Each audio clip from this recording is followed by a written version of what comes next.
I can get everyone's attention just for a few minutes, I'm going to get this out of the way before the Prime Minister arrives. So before we begin, we have a few important preventative measures to share to prevent disruptive and potentially harmful audio feedback incidents that can cause injuries. We remind all in-person participants to keep their earpieces away from all microphones at all times. When you are not using your earpiece, please place it face down on the middle of the sticker for this purpose that you will find on the table. Please consult the cards on the table for guidelines to prevent audio feedback incidents. These measures are in place so that we can protect the health and safety of all participants, including the interpreters, and conduct our business without interruption. Thank you all for your cooperation.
You only have 8 patients.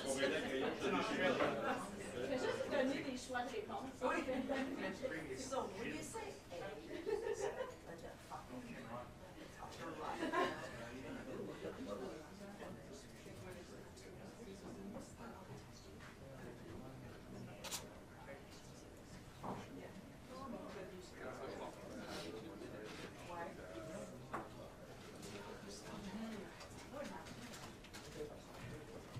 Not all at all, but now it's fine.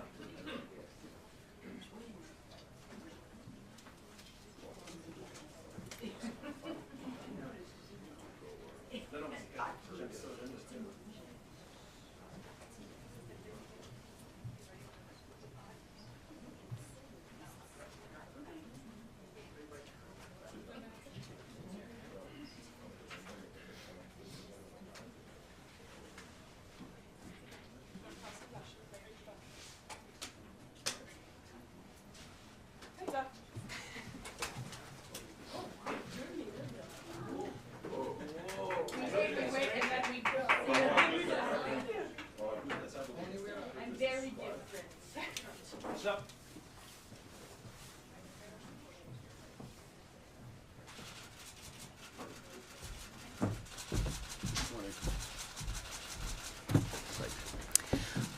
Welcome to the National Press Theatre. Bienvenue à cette conférence de presse. My name is Mia Rabson. I'm the president of the Parliamentary Press Gallery, and I'll be moderating this press conference today. Hopefully, this is the first of many times the Prime Minister will join us in this room. As you can see, there is a lot of interest in asking questions, so I hope you will afford us as much time as you can today. And with that, I will let you begin, and then we will turn to the room for one question and one follow. Fantastic. Thank you very much, Mia. Bonjour tout le monde. Good morning, everyone. On Monday, Canadians elected a new government to stand up to President Trump and to build a strong economy. Canadians also sent a clear message that their cost of living must come down and their communities need to be safe. As Prime Minister, I've heard these messages loud and clear, and I will act on them with focus and determination. Les Canadiens et Canadiennes ont fait entendre. Canadians made their voices heard with a voter turnout rate that hasn't been seen in the last 30 years. Nearly 20 million Canadians voted, and even more of them voted in early voting than ever before. The engagement of Canadians at rallies, on social media, and around the dinner table was very high. And while different visions were put forth by various contenders, we disagreed agreeably, and the leader of every party quickly and graciously accepted the results. At a time when democracies around the world are under threat, Canadians can be proud that ours remains strong. As I've been clear since day one of my leadership campaign in January, I'm in politics to do big things, not to be something. And now that Canadians have honored me with a mandate to bring about big changes quickly, I will work relentlessly to fulfill that trust. As I stressed on election night, I am committed to working with others, governing as a team in Cabinet and caucus, and working constructively across parties in Parliament, working in real partnership with provinces, territories, and Indigenous peoples, and bringing together labor, business, and civil society to advance the nation-building investments that will transform our economy. In the coming weeks, I will unveil more of our plans to engage with Canadians as we embark on the biggest transformation of our economy since the end of the Second World War. This will be an incredibly exciting time as we take control of our economic destiny to create a new Canadian economy that works for everyone. We will begin to set out that new path for Canada with a new cabinet to be sworn in on the week of the 12th of May and the recall of Parliament on May 26th. We will have the privilege of welcoming His Majesty King Charles III, who will deliver Canada's speech from the throne on May 27th. Her Majesty the Queen will join this visit. This is an historic honor which matches the weight of our times. Je sais que beaucoup de Canadiens et Canadiennes partagent I know that many Canadians share my enthusiasm about this. to the immediate priorities of my government, beginning with our relationship with the United States. As I've stressed repeatedly, our old relationship, based on steadily increasing integration, is over. The questions now are how our nations will cooperate in the future and where we in Canada will move on. Peu après le début de campagne électorale, Shortly after the start of the election campaign, I met with President Trump, or I spoke to him. We both agreed. Canada et lui se rencontrent après l'élection pour trouver des terrains d'entente entre nos deux pays. On Tuesday, I had a very constructive call with President Trump, and we agreed to meet next Tuesday in Washington. Our focus will be on both immediate trade pressures and the broader future economic and security relationship between our two sovereign nations. My government will fight to get the best deal for Canada. We will take all the time necessary, but not more, in order to do so. In parallel, we will strengthen our relationships with reliable trading partners and allies. Canada has what the world needs, and we uphold the values the world respects. Au cours des derniers jours, je me suis entretenu avec le président Macron, le président du Conseil européen d'Acosta, le Premier ministre du Japon, Ishiba, et le secrétaire général des Nations Unies, Guterres. J'ai aussi parlé au président Zelensky, auprès de qui j'ai réaffirmé l'engagement du Canada envers le peuple ukrainien. Dans les semaines et les mois à venir, je saisirai toutes les occasions d'échanger avec nos alliés et partenaires pour bâtir des relations renforcées fondées sur des valeurs communes. Nous allons faire preuve de leadership à l'international. Nous aurons d'ailleurs l'occasion d'en faire la démonstration en juin, alors que le Canada présidera le sommet du G7. We will reinforce our strength here at home by building an economy that creates jobs, grows incomes, and withstands shocks. Pour y arriver, nous allons bâtir une seule économie canadienne au lieu de 13. D'ici la fête du Canada, mon gouvernement aura contribué à l'atteinte de cet objectif. We will remove federal barriers to internal trade by July 1st to help unleash the full potential of Canada. We will work with provinces, territories, and Indigenous groups to identify projects that are in the national interest, projects that will connect Canada, deepen our ties with the world, and grow our economy for generations. We'll make the Canadian government a catalyst for these projects, not an impediment. And we'll always be guided by our conviction that our economy is only strong when it serves everyone. That means bringing down costs for Canadians and helping them get ahead. So we will put more money in Canadians' pockets with the middle-class tax cut that will take effect by Canada Day, saving two-income families up to $825 a year. We will protect the programs that save families thousands of dollars a year, including pharmacare and $10 a day daycare. We will expand the Canadian Dental Care Plan to 8 million Canadians, saving the average family over $800 per visit.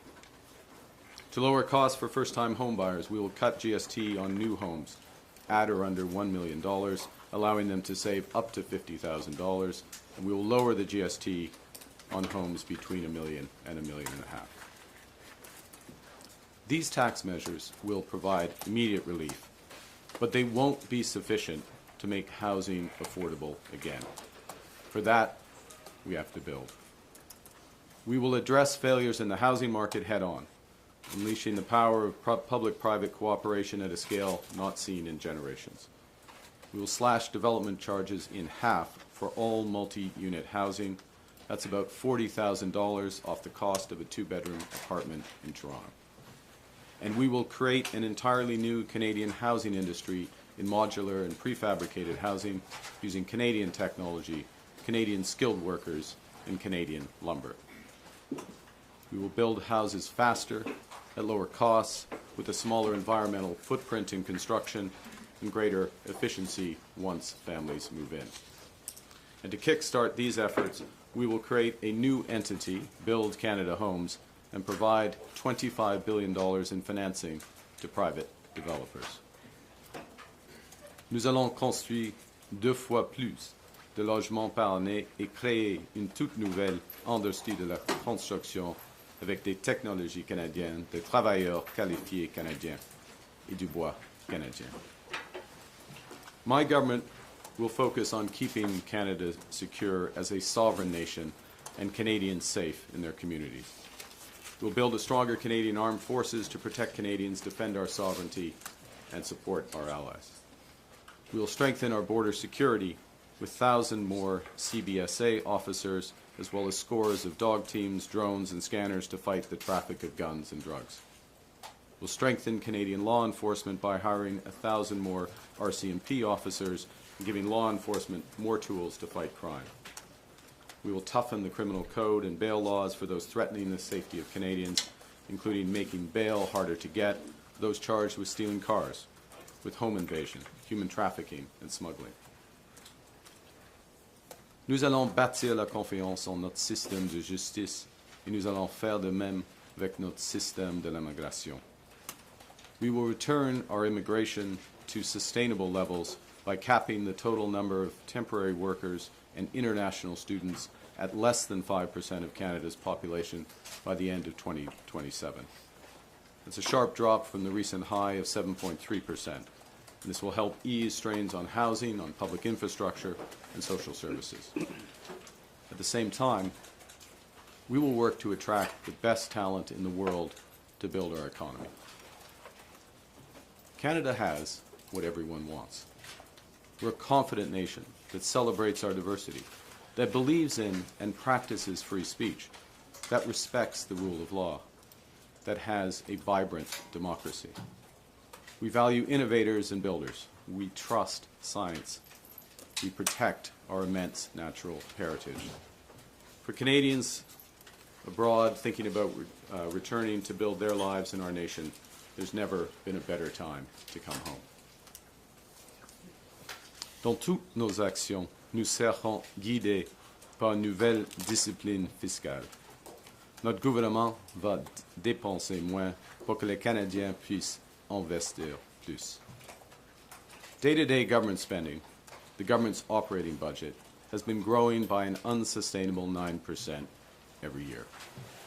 We will bring that down to 2%, less than half the average nominal growth rate of the economy. We will not cut any transfers to provinces, territories, or individuals. Instead, we'll balance our operating budget over the next 3 years by cutting waste, capping the public service, ending duplicative programs, and deploying technology to boost public sector productivity. We will use scarce taxpayer dollars to catalyze massive private investment. By working together, we can give ourselves far more than the Americans can ever take away. By working together, we can build Canada strong. Pour surmonter les défis auxquels nous faisons face, le Canada doit être uni. Guidé par cette approche, j'ai échangé avec les chefs de l'opposition. J'ai fait part de mon intention de travailler avec eux pour rendre notre gouvernement plus efficace, soutenir nos travailleurs et nos entreprises et remettre notre économie sur la bonne voie. J'ai aussi échangé avec les premiers ministres des provinces et territoires qui sont des partenaires essentiels du gouvernement fédéral. Avec eux, je m'attends à continuer le travail étamé lors de la rencontre des premiers ministres que nous avons tenue avant l'élection, où nous nous sommes étendus pour abattre les barrières qui freinent le commerce interne et la mobilité de la main-d'œuvre. Canadians in the NHL play for a variety of teams passionately against each other. But when they're in a once-in-a-lifetime series such as the Four Nations or the Olympics, those same Canadians come together to win it all. During elections, Canadians play and cheer for different teams. Now that election is over, and we are in a once-in-a-lifetime crisis. It's time together, it's time to come together, to put on our Team Canada sweaters and win big. Il est temps d'être unis. Unis, le Canada a accompli des choses difficiles, des choses qui semblaient impossibles. Now is the time for ambition, to be bold, to meet this crisis with an overwhelming positive force that is a united Canada. It's time to build. My government is getting to work to build. Build big, bold, and build now. Thank you very much, and I look forward to your questions. Thank you very much. We will go to the room for questions. One question, one follow. Because there is a long list, let's try and keep the questions as short as possible. We'll start with Ashley Burke from CBC. Good morning, Prime Minister. What specifically do you want to get out of your first in-person meeting with President Trump, and will you be focused on trying to get the tariffs lifted? Thank you for the question. For the first meeting, as I mentioned in my remarks, and the President and I discussed when we had our constructive call, there are two sets of issues. There are the immediate tariffs, both sectoral and so-called reciprocal and fentanyl tariffs, and then there is the broader relationship. So addressing both sets of issues. We'll see how that progress goes. It's important to get engaged immediately, which has always been my intention, has always been his intention, and I'm pleased to have the opportunity for quite a comprehensive set of meetings that will take place on Tuesday. How do you avoid an Oval Office ambush like we saw happen to President Zelensky? Look, I go there with the expectation of constructive, difficult, but constructive discussions. That's the spirit of the conversations that the President and I had. You go to these meetings well prepared, understanding the objectives of your counterpart, and always acting in the best interest of Canada, and we'll go from there. Thank you. Mélanie Marquis, La Presse. Bonjour, M. Carney. Bonjour, madame. Félicitations.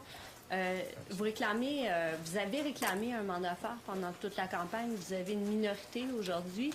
Qu'est-ce que ça change pour vous dans la façon de gouverner? Puis qu'est-ce que ça change aussi au rapport de force avec l'administration Trump? Alors, premièrement, merci pour votre question et vos félicitations. Je crois que nous avons un mandat fort parce que pendant la campagne électorale, j'étais très clair. Nos objectifs, c'est de faire face par rapport à les Américaines et d'avoir une stratégie économique avec de l'audace, des grands projets, une économie pas très, des nouveaux partenariats à l'échelle internationale. Et nous avons reçu plus de 8,5 millions de votes. C'est le plus haut niveau dans l'histoire du Canada. Nous avons des députés dans toutes les provinces. Nous sommes dans une majorité en 7 provinces sur 10. Nous avons le niveau des députés le plus haut au Québec, par exemple, depuis 1980, je crois. Et le niveau le plus grand dans l'histoire de la Colombie-Britannique, par exemple. Alors, une campagne très transparente, une plateforme claire et un mandat fort. Mais, cela dit, il faut travailler avec le Parlement et surtout avec le Québec et avec les provinces et les territoires afin de mettre en œuvre ces objectifs, cette plateforme. Mais juste par rapport à ça, est-ce que ça change votre rapport de force par rapport à l'administration Trump? Puis Je ne crois pas. Je ne crois pas. Je vais poser en même temps ma question de suivi. Oui. Vous avez une minorité. Est-ce que vous seriez intéressé à accueillir au sein du caucus libéral des députés d'autres partis? Puis est-ce que des tentatives qui ont déjà été faites en coulisses pour les convaincre de traverser la ligne? Je crois que, comme j'ai dit, mon mandat est fort. C'est fort. Nos objectifs sont clairs. Et par exemple, j'ai eu des conversations une conversation très constructive avec M. Blanchet en ce qui concerne la stratégie pour le Canada. Et et une conversation constructive avec M. Poilievre en ce qui concerne notre stratégie par rapport aux Américains. Si je me dis, il n'y a qu'un Premier ministre et nous avons des objectifs assez similaires. Alors, c'est un mandat fort pour moi et en ce qui concerne les négociations avec les Américains, c'est clair pour M. Trump, qui est le Premier ministre du Canada. Alain Buzzetti, le compte Oui, de bonjour, l'objection. M. Carney. Bonjour. Bonjour. Vous le savez bien, M. Poilievre n'a pas gagné son siège. Il va donc essayer de revenir au Parlement en demandant à quelqu'un de lui céder le sien. Vous aurez, vous, à déclencher une élection partielle. J'aimerais savoir quelle sera votre réflexion pour choisir la date de cette partielle. Est-ce que ce sera le plus tôt possible ou on le laisse attendre jusqu'en novembre? J'ai déjà indiqué à M. Poilievre que je vais déclencher une élection partielle si c'est la décision du Parti conservateur aussitôt que possible. Simple. I've already indicated to Mr. Poilievre that if it's the decision of him and the Conservative Party to trigger, if I can put it that way, a by-election, I will ensure that it happens as soon as possible. Okay. No games, nothing, straight. Okay. Et donc, je n'aurai pas de supplémentaire là-dessus, mais vous avez dit aussi que vous allez demander au roi de venir. Vous avez dit aussi que vous allez demander au roi de venir lire le discours du trône. Oui. Comme vous le savez, vous avez gagné beaucoup de sièges au Québec parce qu'il y a bien des nationalistes qui ont accepté de vous prêter leur vote, un vote qu'ils auraient peut-être donné au Bloc québécois autrement. Des nationalistes qui ne sont pas nécessairement en amour avec la royauté britannique. Comment croyez-vous que ça va être reçu et comment leur expliquez-vous ça? C'est simple, puis le roi, c'est une... premièrement, j'ai demandé au roi et Sa Majesté, il l'a accepté. Alors, il va assister à l'ouverture du Parlement. Ça, c'est clair. Et c'est une... cette situation, cette décision souligne la souveraineté du Canada. C'est absolument clair. C'est un message très, très clair par rapport aux autres pays à travers le monde. Et c'est un honneur. Merci.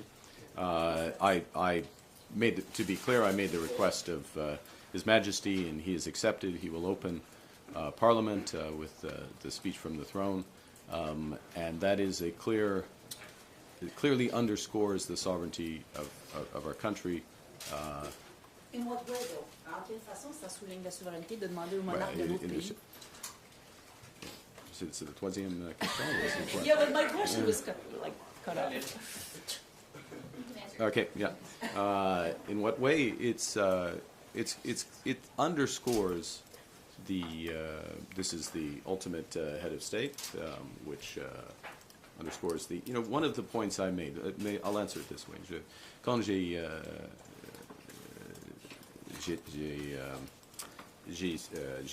suis devenu le Premier ministre pour la première fois, j'ai mentionné il y a des peuples fondateurs du Canada, des peuples autochtones, des peuples français et des peuples anglais.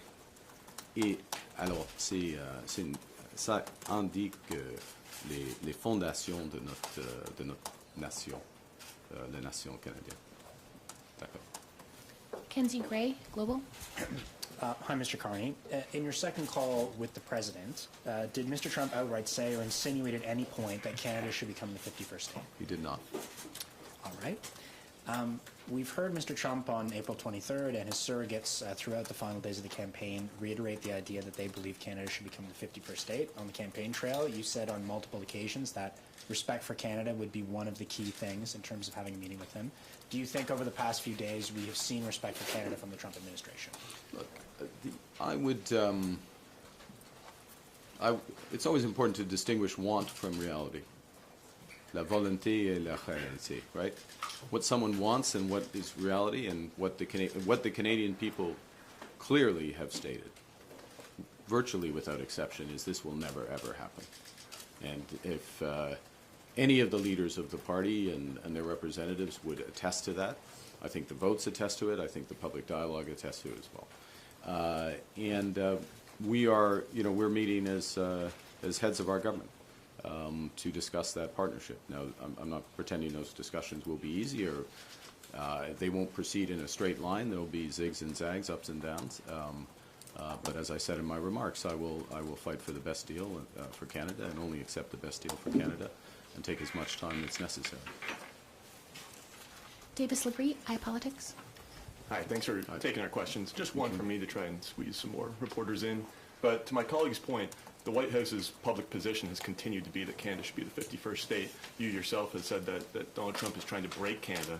Considering all that, how can you expect good faith negotiations when you travel to Washington next week? Look, I think first I've had the direct conversation with him on whatever day it was, Tuesday I guess it was, a couple of days ago. And we agreed to have those negotiations. Very clear discussion between us, as I said, very constructive. I would say the time allocated to our meeting and the seniority of he's the president, so that's as senior as you get, but the other members of his administration who will be assisting at those meetings suggests the seriousness of the discussions. Again, do not expect white smoke out of that meeting. There'll be white smoke probably later somewhere else in the world this month, but do not expect that. But so that's the first thing, is just the level of the direct dialogue, the discussion, the level of people there. The second point, I'll make it quickly, and thank you for restricting the question so others can get in, is that he respects, as others who are good negotiators, and he's one of the best negotiators, they respect strength. That's why we're building Canada strong. There's lots of reasons to build Canada strong, but the point is, and I will make this point repeatedly, we have more than enough to do here at home. That point about we can give ourselves more than the Americans can take away is absolutely right. We can have a bigger boost to our economy, to incomes, to jobs, by focusing on building one Canadian economy, by building these nation-building projects, by focusing on getting productivity up, by reducing government waste, by driving investment in this country. And so that is a good in and of itself. We're going to focus on that while we have these negotiations with the Americans. And if the negotiations with the Americans take longer, so be it. We've got more than enough to do here. Kyle Duggan, the Canadian Press. Mr. Carney, will you be pursuing a formal governing pact of any kind with the NDP? No. Short answer, no. And why not? Why? That's my response. Is we campaigned on a very clear set of objectives, very clear policies to back those up, and we received the highest number of votes in Canadian history. Yes, it is not quite a majority, but highest number of votes. As I said moments ago, majorities in 7 of the 10 provinces, seats in all the provinces, highest vote totals and deputy counts in a number of those provinces. And it's also a style of governing as well, which is, in order to do what we need to do as a country, we will need to work in partnership with all the provinces, with Indigenous peoples. Yes, obviously, by definition in Parliament, we will need to get majority support to pass legislation. But this is legislation that Canadians, or at least we will be putting forth legislation that's consistent with our platform and consistent with the requirements of the time. And I will remind that it's not just words. We are in a crisis. If you look at, the terrible manifestation of that today in Oshawa for the GM workers, 2,000 GM workers, and I'll just express my deepest sympathy for them and their families. A very difficult time. We are committed to supporting workers. All the dollars from our tariffs going to support workers. Fighting hard for our auto sector, all our sectors, in these negotiations with the Americans, and making sure that companies act in true partnership as well in maintaining employment and investment in Canada. And if not, there will be consequences for those companies. Thank you. Louis Blouin, Radio-Canada. Bonjour, Monsieur Carney. Est-ce que, dans votre vision des négociations qui s'en viennent avec M. Trump, d'après vous, est-ce qu'il faut que les tarifs américains soient levés avant que vous commenciez à négocier un accord économique global avec lui? On verra. C'est une option, M. Blouin, dans un sens, je ne veux pas négocier au public, en effet. Il y aura des discussions difficiles en ce qui concerne, par exemple, les tarifs, selon nous, les tarifs de fentanyl, c'est pas clair pourquoi ils sont encore en place. Mais ce sera une négociation complexe. D'accord.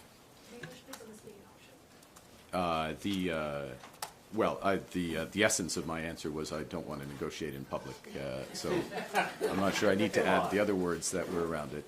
But look, it is complex.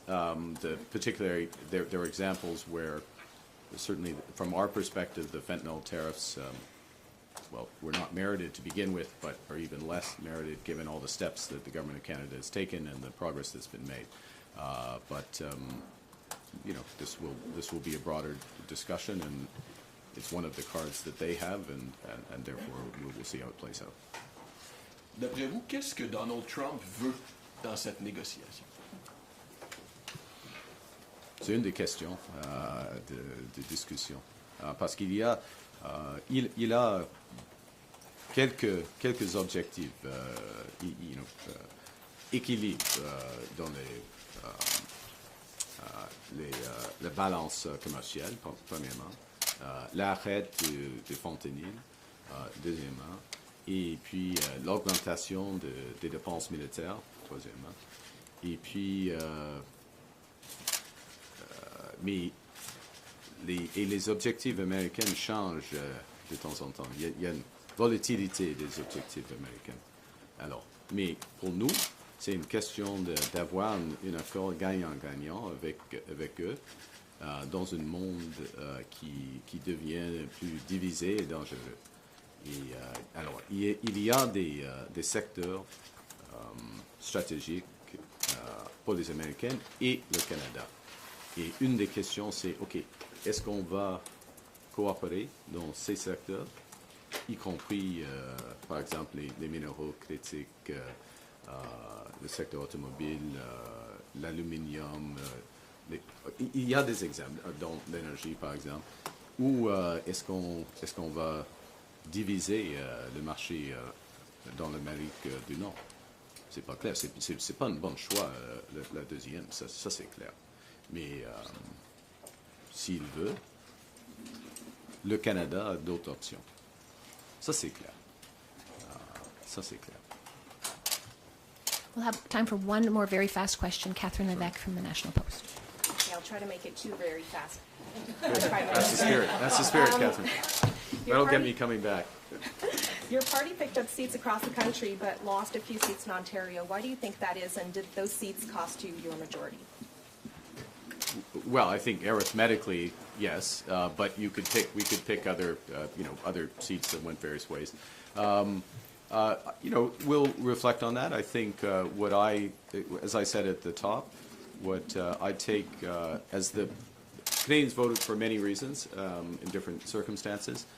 First and foremost, what we've been talking about most of this time, standing up to the Americans, getting the best deal for Canada. That's there. Relatedly, a strong economy that works for everyone. But also, clearly, affordability issues. We had a big focus on affordability, security, and safety. That's what we take. That's what we take as, maybe I should say personally, I take as the mandate that the focus of this government should be on those issues. As you know, to govern is to choose. You have to decide where you're going to focus. And I'm signaling, and of course there will be a speech from the throne and subsequent communications, but I'm signaling clearly where that focus is. And can we expect your cabinet to be larger than your previous one, and will François-Philippe Champagne remain as finance minister? Did he ask you to ask that? Now we know your sources. Yeah. We will look. I committed to an efficient cabinet, a focused cabinet, cabinet with parity, gender parity. and we'll work towards it. Those final decisions haven't been made. So, Monsieur Champagne doit. He will have to wait. Thank you very much. Thank you very much. Thank you very. I think we have to respect the president of the. We have to respect the. I am truly sorry, but the Prime Minister does have to go. Yeah, bien sûr, of course. We'll remember that. That's fine. That's fine.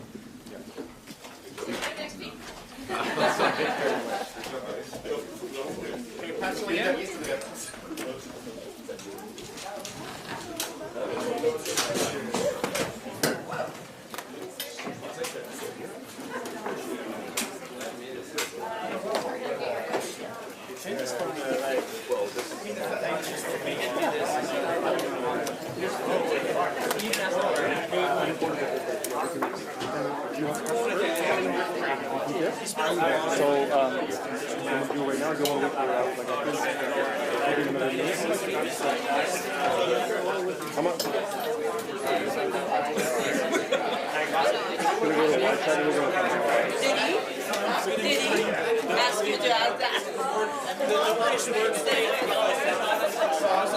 How do I write this? But you can't.